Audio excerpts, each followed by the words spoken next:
Merci à Adina Crisan-Revol qui est en direct avec nous. Bonjour Adina. Bonjour, bonjour à tout le monde. Merci beaucoup parce que vous deviez être ici avec nous. Bon, malheureusement, un virus que l'on connaît tous est passé par là. Donc j'espère que vous allez mieux. Effectivement. En tout cas, merci d'être avec nous quand même pour justement échanger, voilà, avoir une vision globale après cette longue journée d'échange.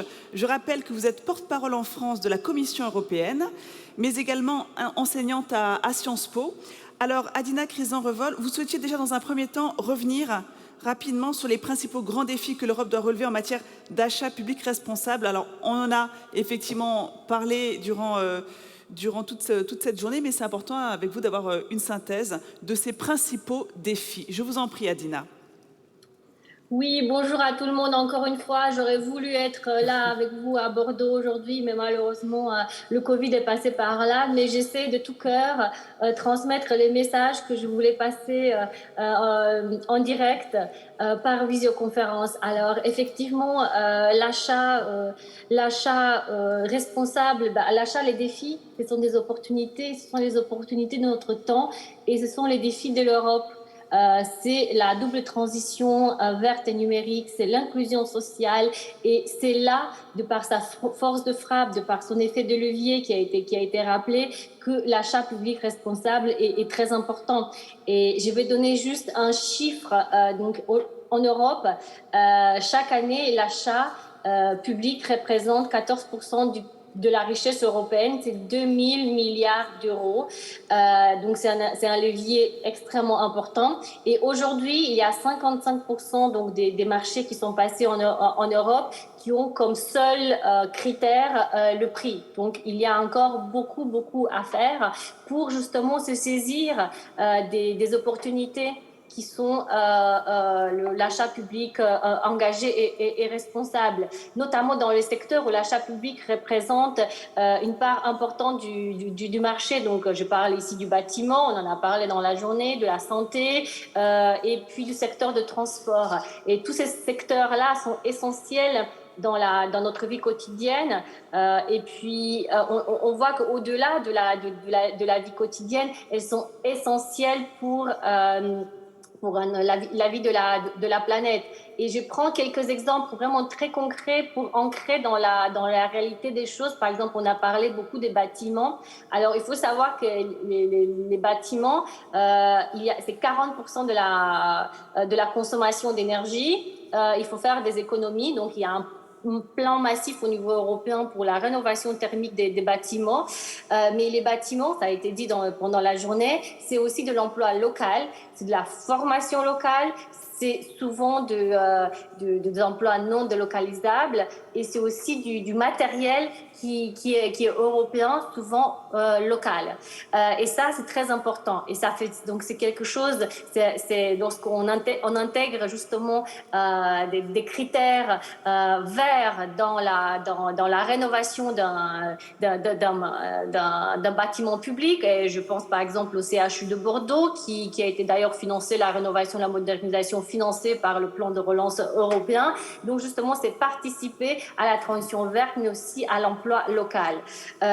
Et donc, à travers cet exemple très concret, je voulais vous parler justement de l'importance des bâtiments. Après, il y a un autre exemple très concret, c'est l'alimentation et la lutte contre le gaspillage alimentaire. Et là, encore une fois, l'achat public responsable a une force de frappe importante, notamment pour le gaspillage alimentaire, pour la lutte contre les emballages inutiles. Et encore une fois, un chiffre, on estime chaque année le gaspillage et les emballages inutiles produisent autant d'émissions qu'un pays comme les Pays-Bas. Donc vraiment une force de frappe très importante pour l'achat public responsable, tout en renforçant le tissu économique local, national et européen, et aussi en répondant aux attentes des citoyens, parce que ça a été dit dans les sessions précédentes, les citoyens, finalement, l'achat public se fait avec l'argent public, donc ils ont des attentes aussi en ce qui concerne la qualité de la nourriture que les enfants mangent à l'école, par exemple,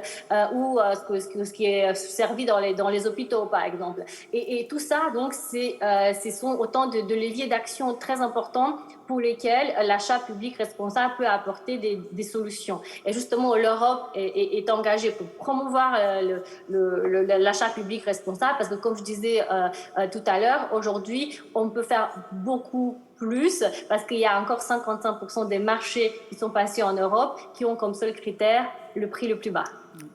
Alors, on a évoqué aussi tout au long de cette journée l'accompagnement justement de ces entreprises vers la commande publique, l'accompagnement de l'achat public responsable. On l'a évoqué notamment avec Bertrand Werth, avec le Conseil européen de l'innovation. Est-ce que vous avez d'autres exemples justement à nous donner de ce qui se fait au niveau de l'Europe et qui, j'imagine, varie d'un pays à l'autre? Parce que là aussi, on l'a compris, les méthodologies sont parfois complètement, même souvent différentes.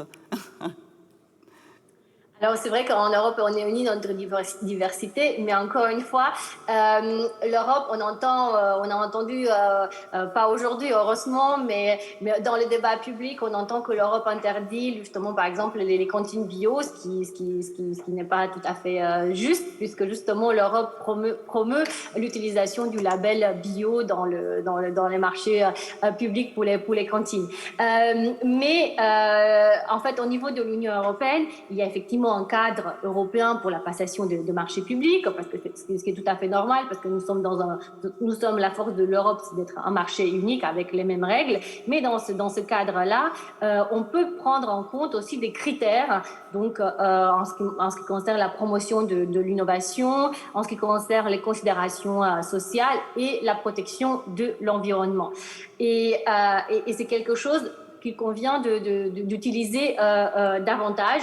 Et il existe des instruments, en fait, au niveau de l'Union européenne, qui sont certes non contraignantes, mais ce sont des instruments, justement, qui permettent d'avoir une feuille de route avec des mesures très claires et d'avoir justement de donner la prévisibilité aux entreprises et aussi à la commande publique. Par exemple, les États sont encouragés à élaborer justement des plans d'action pour verdir les achats publics sur 3 ans, avec des objectifs et aussi avec des mesures.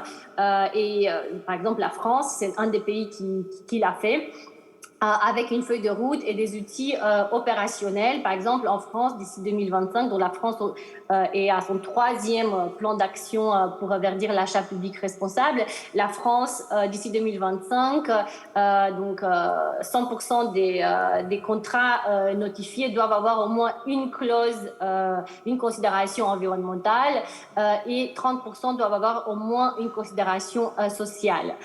Et donc, justement, les autorités françaises ont aussi assorti ce plan d'action qui, comme je disais, il est non contraignant, d'un verdissement important de l'achat public dans le cadre de la loi climat résilience.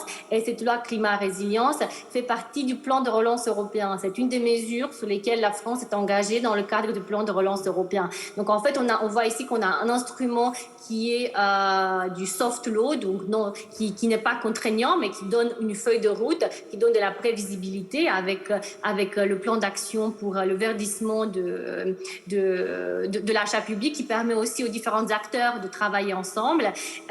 Et puis après, on a aussi l'instrument législatif avec la loi climat résilience, qui fait partie justement du plan de relance européen et qui permet justement à inscrire le verdissement dans la loi. Donc ça, c'est un exemple en fait qui est du haut vers le bas, en fait, qui explique comment on fait le changement du haut vers le bas dans l'Union européenne. Mais dans l'Union européenne, on s'inspire aussi de ce que font les autres, et on fait aussi le changement du bas vers le haut. Et je voulais vous parler d'un exemple qui s'appelle le pacte d'Amsterdam, en fait, qui a été créé en 2016 et qui met ensemble tous les parties prenantes, une large part de parties prenantes pan-européennes et d'autorités urbaines, parce qu'on sait que le changement climatique se fait dans les villes où il ne se fait pas, parce que c'est là qu'il y a une masse de population. Et justement, la passation de marché verte est un des moyens justement de participer activement au niveau local à la lutte contre le changement climatique avec des marchés publics innovants, écologiques et responsables, avec plus de proximité. Et donc ça, c'est un exemple du changement européen du bas vers le haut. Après, au niveau de l'Union européenne, bien sûr, et de la Commission européenne, nous avons aussi un rôle de partage de bonnes pratiques et donc la Commission met régulièrement à jour deux guides, un guide très détaillé sur l'achat public vert et l'achat public social. Donc des guides qui sont vraiment très pratiques pour accompagner les acheteurs publics dans l'achat public vert et l'achat public social. Alors, un autre point sur lequel j'aimerais avoir votre avis, Adina Crisan-Revol, la question de la professionnalisation de l'achat public a été maintes fois citée dans nos échanges toute cette journée. Alors, même si l'UGAP est précurseur dans ce domaine, la montée en compétences en fonction de tous ces nouveaux enjeux sociaux, environnementaux, qu'en pensez-vous? C'est un enjeu effectivement important et j'ai entendu pendant tous les débats effectivement ce qui a été dit sur ce sujet. Alors au niveau de la Commission européenne, nous avons établi une recommandation dès 2017 sur la nécessaire professionnalisation. Donc nous encourageons les États membres à prendre des mesures pour la professionnalisation, pour garantir justement l'acquisition des nouvelles compétences, et puis aussi pour renforcer et s'assurer de l'intégrité. Alors ça, c'est une recommandation parce que la Commission européenne n'a pas la compétence d'aller au-delà. Donc, c'est-à-dire qu'on recommande aux États membres des mesures qu'ils pourraient prendre pour renforcer la professionnalisation. Ensuite, ce que nous faisons aussi, c'est de partager les connaissances et les expériences entre les différents États membres, puisqu'il y a des initiatives qui ont été prises dans un État membre qui peuvent marcher dans notre État membre. Et donc, nous mettons régulièrement à jour un guide de bonnes pratiques, justement, sur la professionnalisation de l'achat public. Et justement, les acheteurs publics peuvent y participer parce que c'est une collection dynamique. Et puis enfin, la Commission a développé un outil qui s'appelle ProcureComp EU pour soutenir la professionnalisation des marchés publics, donc avec la définition de 30 compétences clés pour fournir un référentiel commun avec des outils aussi d'auto-évaluation et un programme de formation générique. Et tout ça, c'est accessible en ligne. Merci beaucoup, Adina Crisan-Revol. Une dernière petite question pour conclure. Quel avenir pour les achats publics engagés? Alors, pour parler d'avenir, il faut toujours se tourner un peu vers le passé, et puis le passé récent, parce que ça, on vient de l'entendre d'ailleurs,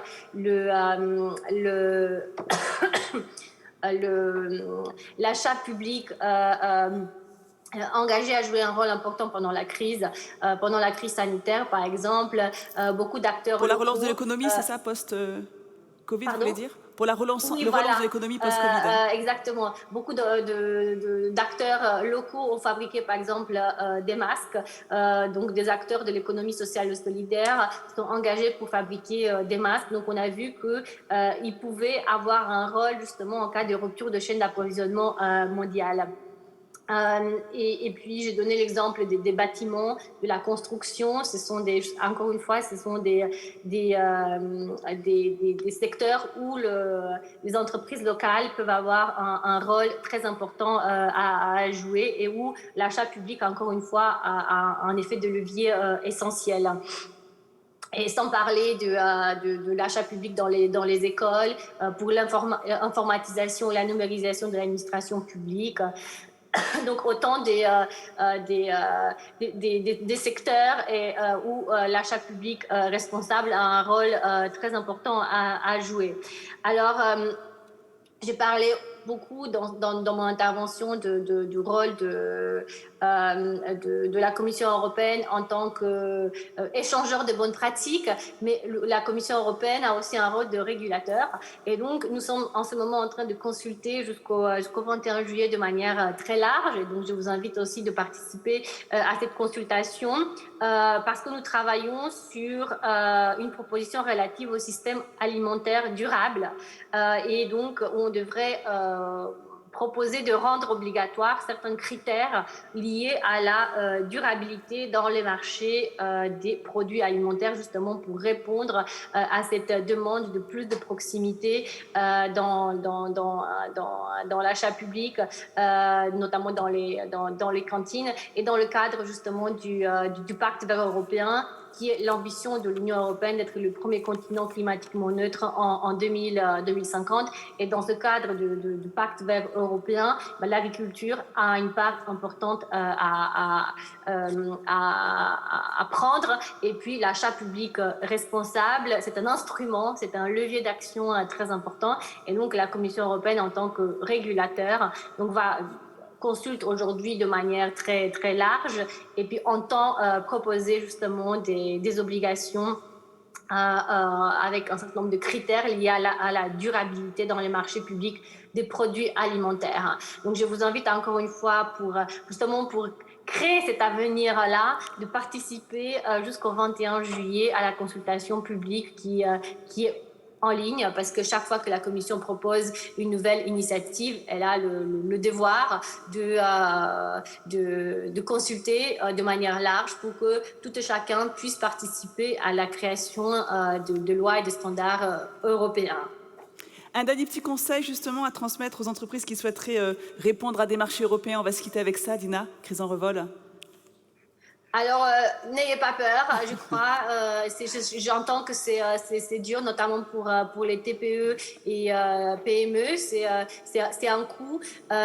Mais sachez aussi qu'il y a beaucoup d'aides disponibles en ligne. J'ai essayé pendant ma présentation de mettre l'accent sur les outils qui sont disponibles sur le site de la Commission européenne, notamment le partage de bonnes pratiques, les guides pour l'achat vert responsable, le guide pour l'achat social, le partage de bonnes pratiques, enfin un certain nombre de ressources numériques qui sont disponibles. Et puis enfin, dernier point, la Commission européenne est présente sur les terrains dans tous les États membres, donc elle est présente en France, à Paris et à Marseille, et donc nous sommes là aussi pour être un point de contact et pour répondre justement à des demandes que peuvent formuler des citoyens ou des entreprises françaises, bien sûr, tout en respectant les règles européennes. Merci beaucoup, Adina Crison-Revol. On peut l'applaudir et merci d'être restée, d'avoir maintenu ce rendez-vous. Voilà. Merci à vous. Et j'aurais vraiment aimé être avec là aujourd'hui, mais malheureusement, comme je le disais, le Covid est passé par là. Reposez-vous bien et puis merci encore d'avoir pris le temps de conclure justement sur ces différents échanges et d'avoir suivi toute la journée les échanges en stream. Merci beaucoup. Bonne journée à vous. J'ai fait de mon mieux. Bonne journée à vous. Au revoir. Merci encore une fois pour l'invitation. Au revoir. Allez.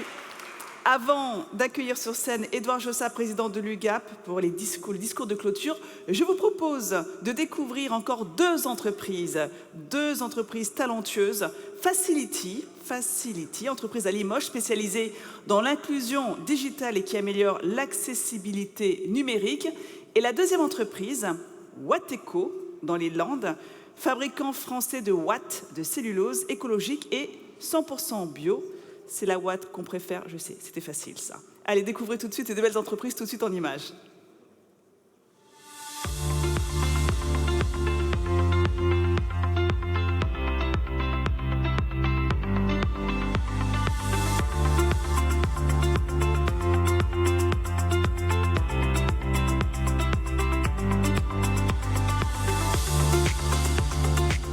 c'est celui de la mise en accessibilité du site du Quai Branly.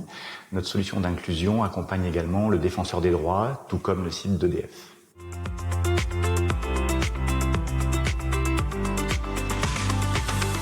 Facility, c'est une solution d'inclusion digitale qui rend plus accessible un site internet ou une application pour des gens qui ont des troubles visuels, moteurs ou cognitifs.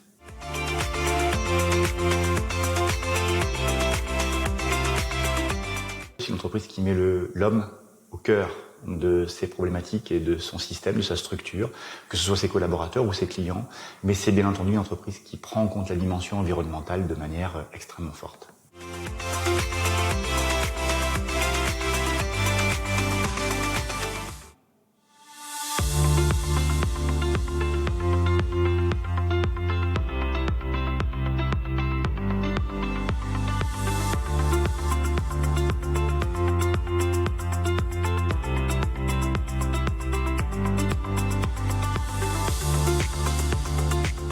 Le plus beau projet pour nous a été le lycée Vaclav-Havel, qui est situé à côté de Bordeaux, qui est un lycée positif sur lequel on a fait une rénovation complète avec nos matériaux isolants biosourcés.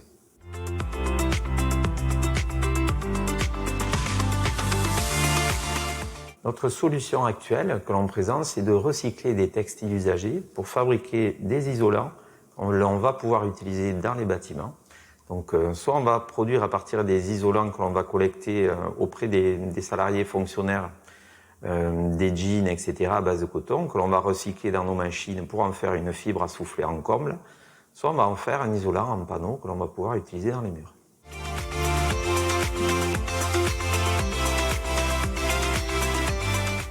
C'est une entreprise engagée dans une démarche d'économie circulaire qui va collecter les matières autour de chez soi, les transformer pour essayer d'avoir une valorisation comme nous le faisons en isolant, sachant qu'au départ, ce sont des matières considérées comme des déchets. Et à travers cette seconde vie, on va améliorer énergétiquement les bâtiments.